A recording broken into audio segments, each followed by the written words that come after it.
നമസ്കാരം, ഞാൻ acupuncture practitioner Anju Jose. നമ്മുടെ ക്ലിനിക്കിൽ വന്നിരുന്ന ഒരു പേഷ്യന്റിന് ആൾക്ക് വരുമ്പോൾ സർജറി സജസ്റ്റ് ചെയ്തിരുന്ന ഒരു കേസായിരുന്നു. നമ്മുടെ ഇടയ്ക്ക് വരുമ്പോൾ നല്ല ബാക്ക് പെയിനും കുറച്ച് ഹെൽത്ത് ഇഷ്യൂസും ഒക്കെ ഉണ്ടായിരുന്നു. അക്യുപഞ്ചർ ട്രീറ്റ്മെന്റ് സ്റ്റാർട്ട് ചെയ്ത് ഒരു 4-5 സിറ്റിംഗ് തന്നെ ആൾക്ക് നല്ല ചേഞ്ചസ് കാണാൻ തുടങ്ങിയിരുന്നു. ഇപ്പൊ കംപ്ലീറ്റ് ആയിട്ട് ആൾക്ക് ക്യൂർ ആയി. നമുക്ക് ആളുടെ എക്സ്പീരിയൻസിലേക്ക് ഒന്ന് പോകാം. പേര് ഡീന, ഞാൻ ടീച്ചറായിരുന്നു. കഴിഞ്ഞൊരു വർഷത്തോളമായിട്ട് ഡിസ്കിന് കംപ്ലൈന്റ് ആയിട്ട് ഇടത്തെ കാലിലേക്ക് തരിപ്പൊക്കെ ആയിട്ട് വന്നപ്പോൾ നമ്മൾ MRI സ്കാൻ ചെയ്തപ്പോഴാണ് ഡോക്ടേഴ്സ് എല്ലാവരും സർജറിയാണ് സജസ്റ്റ് ചെയ്തത്.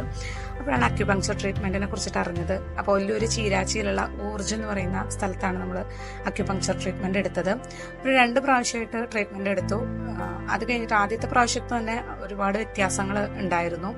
അപ്പോൾ ഓൾമോസ്റ്റ് എല്ലാം തന്നെ ക്യൂറബിൾ ആയ ഒരു അവസ്ഥയിലാണ്. നമുക്ക് പ്രത്യേകിച്ചൊരു പെയിനൊന്നുമില്ല.